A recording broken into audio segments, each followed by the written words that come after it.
You were on bond for a theft case, and now you picked up another theft case. You now stand charged yet again with another theft. You're facing another 6 months in jail and or a $2,000 fine. We're going to do probable cause. You have the right to remain silent. Anything you say can or will be used against you. You have the right to have an attorney present. If you cannot afford one, one will be appointed to you, sir. On February 7th, 2025, the complainant observed the defendant trying on sunglasses in the store in the Galleria Mall. And after the defendant left the store, the complainant noticed the sunglasses were missing. The complainant then reviewed surveillance in which he was able to see the defendant putting the sunglasses in his front right pocket and leaving the store at all points of sale. The complainant then flagged down an officer who was able to locate and detain the defendant. The defendant was wearing the sunglasses on his face and admitted to stealing. The sunglasses were valued at $350 sunglasses leading to jail time? Imagine throwing away your freedom for designer accessory. Do you think court should go harder on repeat thefts, or is this more about making an example out of him? valued at $350. Mr. Taylor, I'm going to find that there's probable cause to go forward with your case. I am now revoking your bond on the first case. Goes with you. Unacceptable. We will not continue to give you PR bonds. This is your third one. No more. I will appoint your lawyer today, but staying with me. No going to the gallery at all. What was the other? This is where things get real. Drugs and a firearm in the same stop. In Texas, that combo is like waving a red flag in front of prosecutors. What do you think? Should having both always equal harsher time? Was the prior theft at the Galleria as well? It was at a CVS, Your Honor. Okay. No going to any CVS's, and I don't want you to the Houston Galleria. Do you understand? If I find that you, I don't know if you're going to get out. You get out, you get the third case, I'm going to go absolutely nuts on the bond. Do you understand? Goes with you. Good morning, Mr. Guzman. Morning. How's jail? Always. You're here with your lawyer. Your lawyer's on Zoom. I don't know, the TV's not working, but he's here with you. We have appointed Mr. Duong to represent you. You are on probation in this court for driving while intoxicated. Can you just put that right there in front of him, please? Right there. You recognize that? Yeah. Okay. We're going to do probable cause. I'd like to know what happened on your so what happened is you're on deferred in this court for the DWI. You picked up a felony, possession of a controlled substance. You also picked up an unlawful carrying of a weapon. I have no idea what happened on those cases, so I'm like to hear what happened.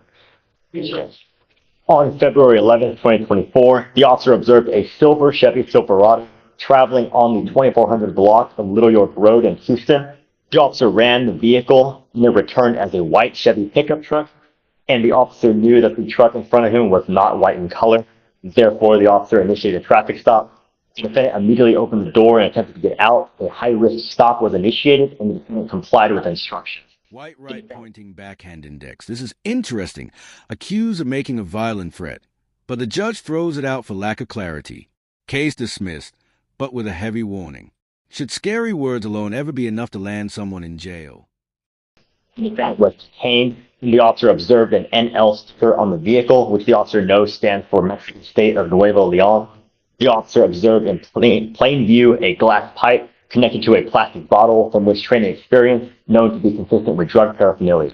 The officer located a clear crystal-like substance consistent with meth, and another officer located a handgun behind the passenger seat.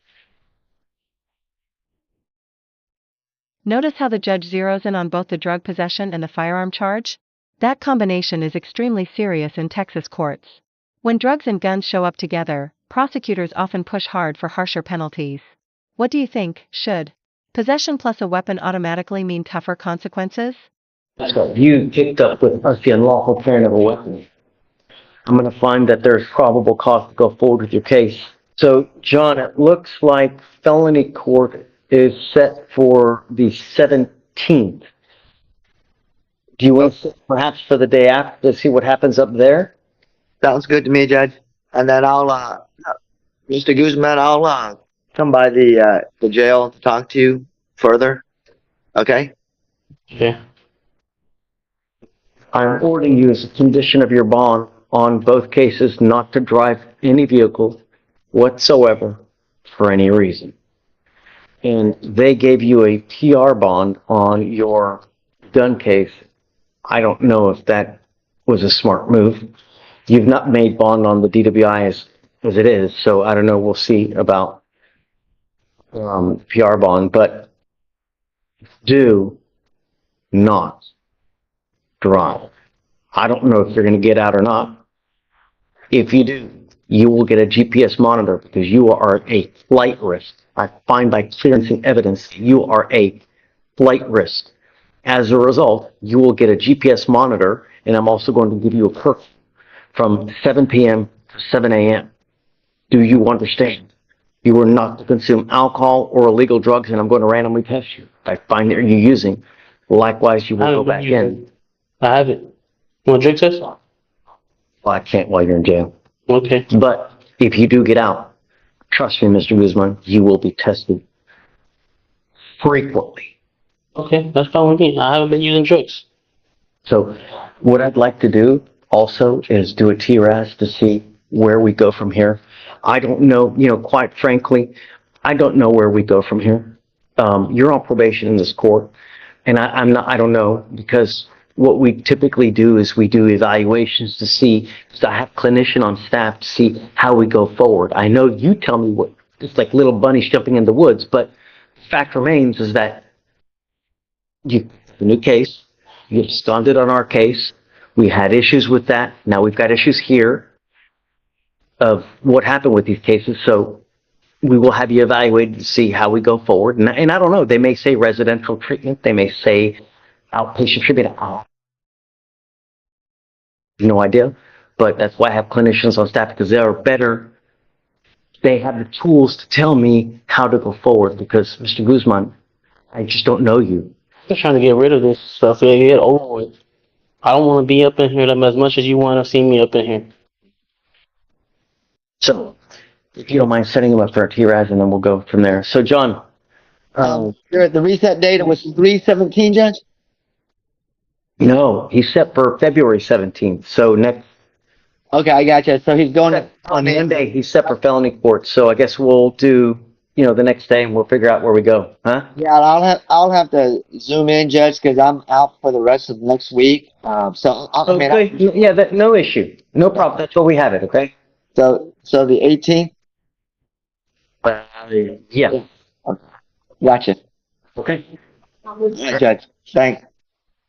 All right, Guzman, I'll talk to you later. So do you mind those conditions, please? And we'll have him sign it. All right. All right, man. All right, Good luck. thank you, Judge. Have a good weekend, man. Excuse You me. too, man. Happy Valentine's Day. You too. So you're charged with terroristic threat. You're facing up to 6 months in jail and or a $2,000 fine. We're going to do probable cause. You have the right to remain silent. Anything you say can or will be used against you. You have the right to have an attorney present. If you cannot afford one, one will be appointed to you. Yes, Judge. On August 1st, 2024, the officer was dispatched to a disturbance call. Upon arrival, the complainant and security staff stated that the defendant made threats to kill everyone, broke 2 hospital monitors, and was acting aggressive towards the medical staff. The complainant stated the medical staff became scared since the defendant stated, "I will kill you all." The complainant stated she was scared for her life since she did not know what the defendant would do next at that moment. That doesn't sound right, 'cause I didn't do that. Be a lawyer, and we can go through this with the lawyer. So, did he direct it at a person? Is he directing at the entire world?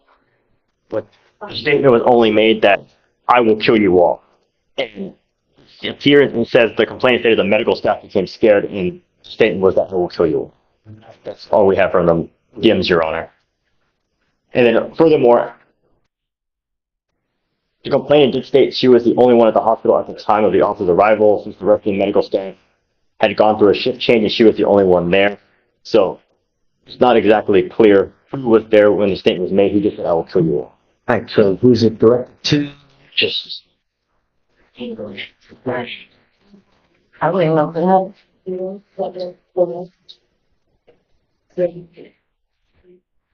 He didn't just state that the defendant started to act aggressive towards the medical staff. and I think that's why she was scared, right? It appears that into the follow-on saying the defendant was, the complainant said she was scared and the medical staff was scared since he said, "I will kill you all." So it appears that it was directed towards the medical staff, like she was acting aggressive towards the medical staff. Yep. That's tough, curfew and GPS monitoring on top of bond conditions. The judge is clearly worried this guy won't show up.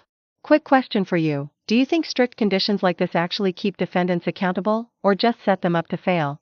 There's just two distinct sentences, Your Honor, where he acted aggressive towards the medical staff, and the complainant stated the medical staff became scared, since the defendant stated, "I will kill you all."